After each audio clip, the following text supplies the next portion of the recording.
Assalamualaikum warahmatullahi wabarakatuh.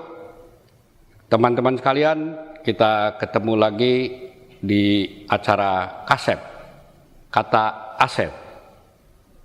Pada kesempatan ini kita kedatangan tamu yang luar biasa ya, yang tentunya kawan-kawan pasti tahu siapa dia.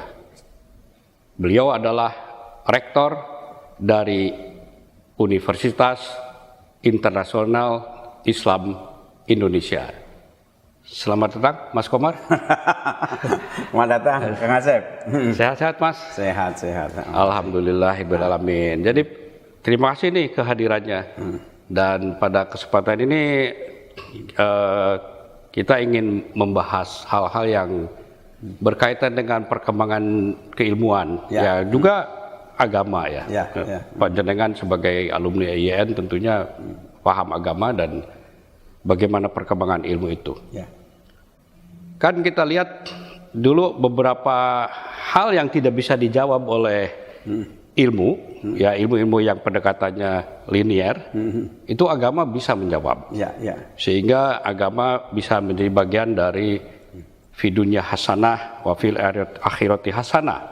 Nah sekarang pertanyaan saya nih, bagaimana nih menurut Mas Komar tentang klaim-klaim agama yang bisa diambil alih oleh keilmuan, di mana ilmu dengan adanya bioscience, neuroscience, disrupsi big data itu kan bisa menggerus ke ranah-ranah agama. Bagaimana tuh, Mas Komar? Kalau kita amati ya sepanjang hidup manusia, sains dan agama itu selalu tumbuh berkembang dan itu dibutuhkan oleh manusia. Manusia tidak bisa berkembang bangun peradaban tanpa sains, sekaligus juga mereka membutuhkan agama. Sebagaimana sains itu berkembang pemikirannya, konsepnya, agama juga begitu ternyata. Makanya kalau kita lihat sejarah di dunia ini pernah muncul ratusan mungkin ribuan agama, kepercayaan. Tapi ada yang satu-satu mati masuk kotak sejarah, tapi ada yang bertahan sampai sekarang. Ya yang besar ya Yahudi, Kristen, Islam, Hindu, Buddha dan yang lain aliran-aliran kepercayaan itu kan berkembang. Nah, yang kedua titik keberangkatan sains itu kan memang berpikir empiris, positif, bisa dibuktikan kebenarannya. Mengapa orang lebih mudah menerima sains? Karena lebih terbuka, bisa dibuktikan. Jadi kalau Anda sebagai saintis menyebarkan sains, itu bisa melewati batas-batas etnis, bangsa, agama, menerima semuanya. Anda kan ahli statistik, matematika, saintis, itu kan semua agama dengan mudah menerima. Iya, betul. Tapi begitu kita nyebarkan agama, langsung muncul penolakan dan pengkotaan. Makanya klaim sains sebagai kebenaran universal itu rasanya lebih empiris dibanding agama universal. Karena kalau bilang agama universal muncul pengelompokan itu. Betul. Satu. Yang kedua, agama ini kan diyakini dasarnya keyakinan, kepercayaan, deduktif. Jadi agama lebih menekankan argumentasi, argumen, sedangkan sains eviden. Eviden, bukti empiris nyata. Kalau sains, agama itu kan argumen, ujungnya argumen diyakini. Tapi kebenarannya kan beda sekali dengan pembuktian sains. Tapi pada saat-saat tertentu kan argumentasi agama sekalipun sebenarnya terbackup oleh sains. Banyak backup tapi ujungnya kan sains nggak bisa membuktikan klaim kebenaran agama. Misalnya gini, contoh kalau orang Islam, kita ini berpikir saintifik ya, kita yakin bahwa Al-Quran itu misalnya dari Allah. Nabi Muhammad ketemu Jibril. Yes. Secara saintifik gimana membuktikan Muhammad ketemu Jibril?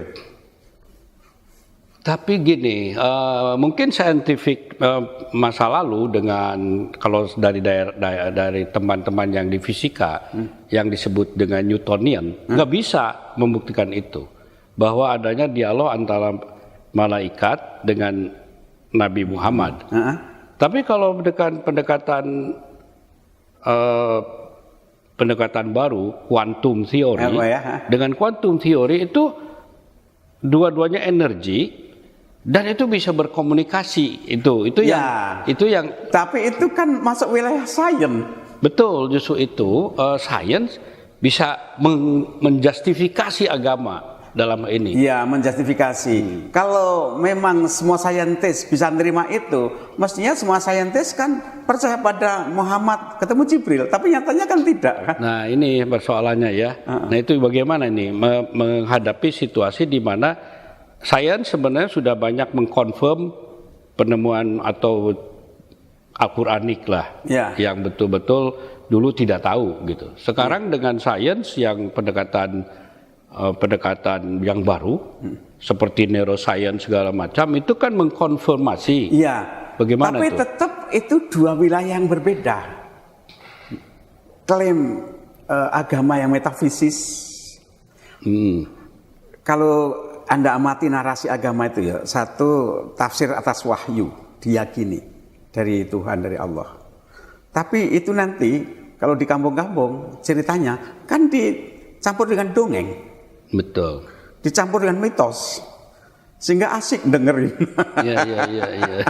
Agama itu ya dari Allah, tapi ketika agama dikonstruksi, disebarkan, itu tidak luput dari dongeng dan mitologi.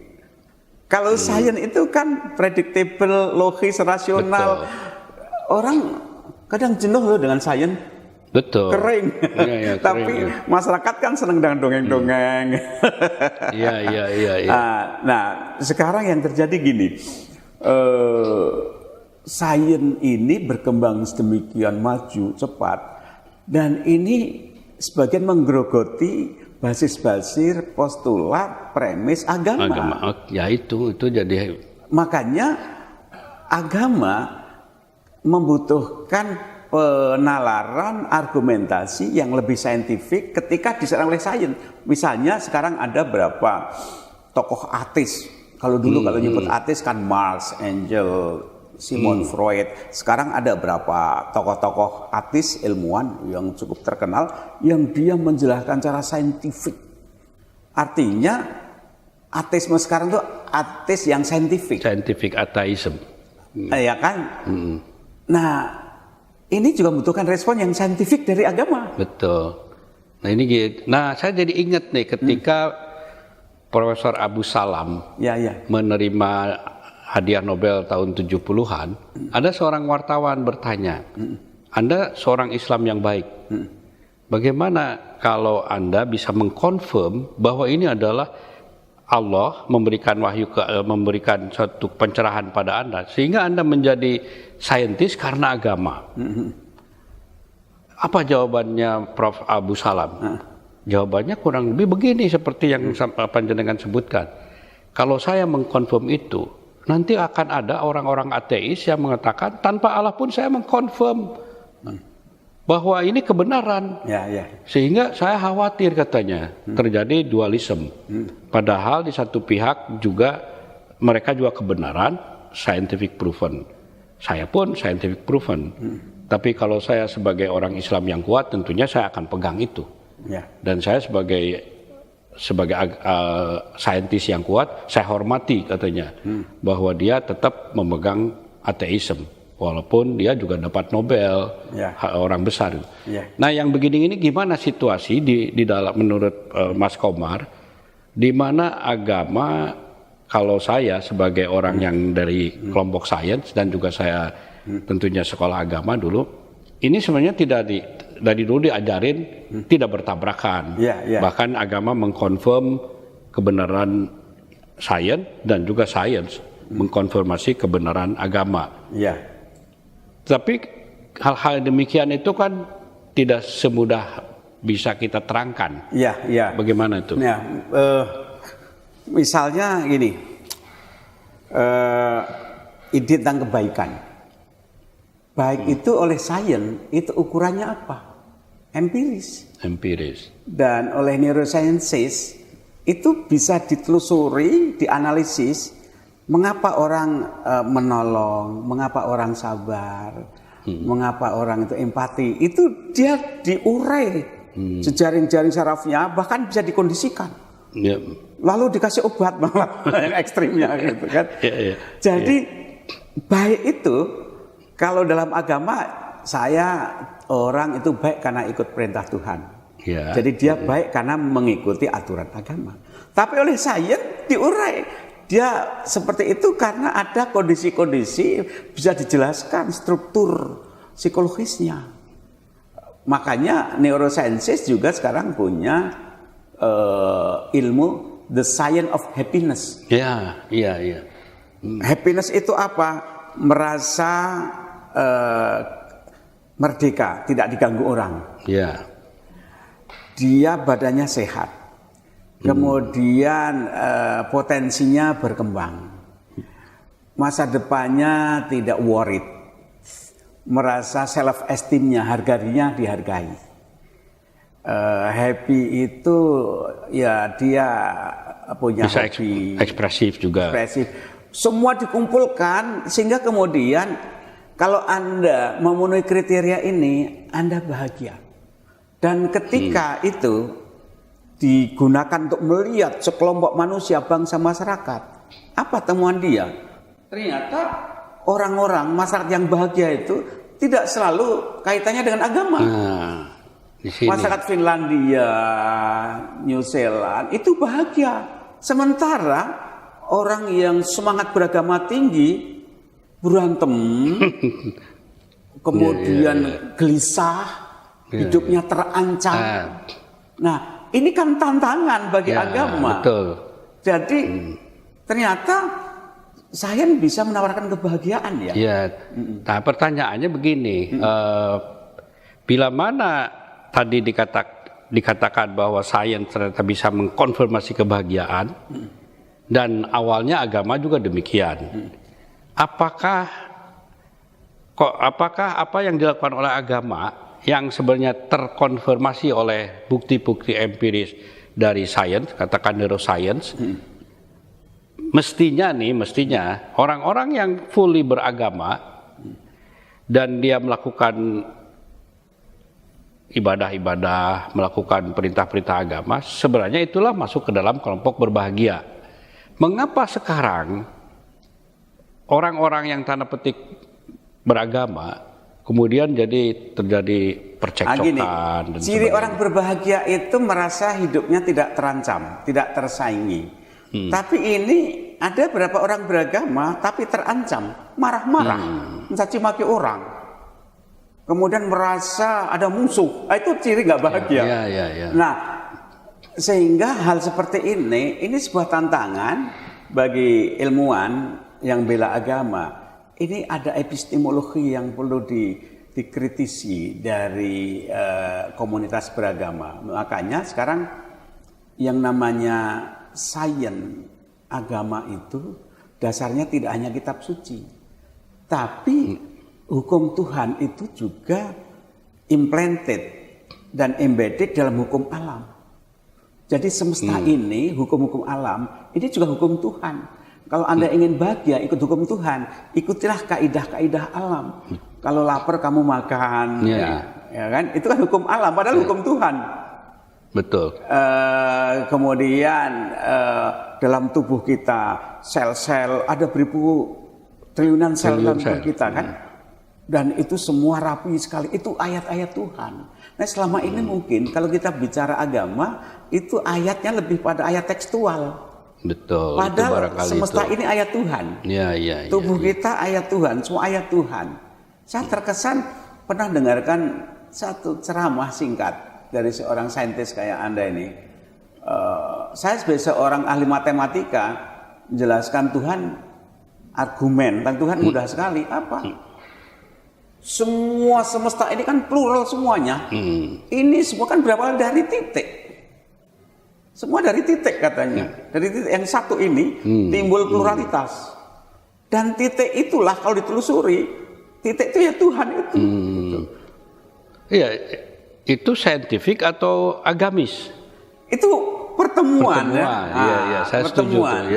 Iya. Jadi argumentasi kebertuhanan, tapi kemudian bertemu dengan argumen dan bukti-bukti empiris sains. Keilmuan, ya.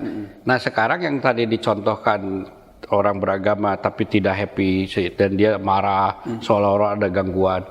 Mungkin secara formal dia beragama. Nah di dalam hal agama itu barangkali kita perlu masuk agama itu secara lebih rohaniah, lebih benar, sehingga apa yang dibuktikan oleh ilmu pengetahuan itu yang sebenarnya agama juga. Ya. Hanya persoalannya agama kita secara umum manusia sehingga selalu terancam. Mungkin karena dia tidak beragama. Mungkin gini pemahaman. Berislam itu kan artinya pasrah ngikuti kaidah hukum Tuhan. Nah hukum Tuhan itu banyak sekali. Iya bagus ini. Iya. Hukum Tuhan itu ada aspek alam. Alam pun pada level kuantum lembut sekali. Betul. Kemudian pada mental. Semuanya kan bekerja menurut hukum sebab akibat. Tapi selama ini mungkin Islam itu ya fikih. Betul. Jangan-jangan. Iya letterlock. Sempit. Sehingga keluasan kemanusiaan kita itu terlalu sempit wadahnya. Padahal manusia itu bukan sekedar human being. Manusia itu creative being. Creative being, ya. Who live inside multiple world. Betul. Dunia ini kan begitu banyak sekali. Dunia terpecah-pecah, terbagi-bagi pada dari segi society, segi alam banyak hierarki kehidupan kan. Nah kita itu kreatif, tapi kemudian mungkin beragama ditarik ke ruang yang sempit, sehingga pengap. Nah kalau beragama itu pengap seperti itu, maka kemudian wajar ketika ada penelitian science and happiness, umat beragama ini nggak bahagia hidupnya. Betul ya. Nah kalau dikaitkan dengan Iqra. Nah tadi Mas Komar sudah nyebut juga sebenarnya Iqra itu bacalah. Mungkin kita terlalu membaca dalam artian letterlek Alkitab atau Al-Quran. Tapi panjenengan nyebut bacalah alam-alam itu juga tanda-tanda Tuhan. Dengan demikian maka sebenarnya agama yang suruh membaca, sains yang suruh membaca juga. Sains itu hasil bacaan. Hasil bacaan ya. Iya. Hasil bacaan. Iya. Sains itu kan himpunan formula-formula kebenaran hukum alam. Iya. Himpunan hasil penelitian tentang alam namanya sains. Gitu. Iya, itu hasil bacaan. Fenomena ini sudah ada dari dulu. Tapi bagaimana dia dijadikan sains itu menjadi sains. Sehingga sains multi sains sekarang ada bioteknologi bioinformatics, neuroscience yang dulu tidak terlalu terdengar itu. Nah, dengan demikian maka saya sepertinya mengkonfirmasi bahwa Islam dalam hal ini agama Islam, dan saya pikir juga silakan aja agama lain juga. Islam sebenarnya dengan sains itu sebenarnya tidak bertabrakan. Sebenarnya dari segi konsepnya. Karena secara ontologis semuanya bersumber dari dia yang sama. Dari satu, ya. Dari satu. Hanya ini reveal diwahyukan berupa kalam, sedangkan ini created berupa semesta. Betul, ya, oke. Yang created ini di sana banyak kaidah hukum alam, maka bacalah, telitilah, observasi, kemudian seorang yang saintis itu artinya yang berhasil membaca alam, kemudian merumuskan kaidah-kaidah, dalil-dalil. Sebelum dirumuskan, sudah dari dulu ada di sana. Sudah ada, oke. Nah sekarang sebagai tanda petik penutup ini menarik nih sebenarnya, ya kita bisa lanjut lagi nanti. Tapi untuk sementara saya ingin tahu bagaimana closing remark dari Mas Komar ini tentang bagaimana agar Indonesia bisa paham pentingnya sains, tapi dia juga orang beragama. Bagaimana itu, Mas Komar? Kita sering memuji mengenang masa kejayaan Islam, the golden age of Islam. Golden age of Islam itu yang menonjol sains dan filsafat, bukan fikih. Fikih udah selesai, tinggal ikut aja, sains. Jadi dalam Islam itu sains itu bukan suatu yang asing.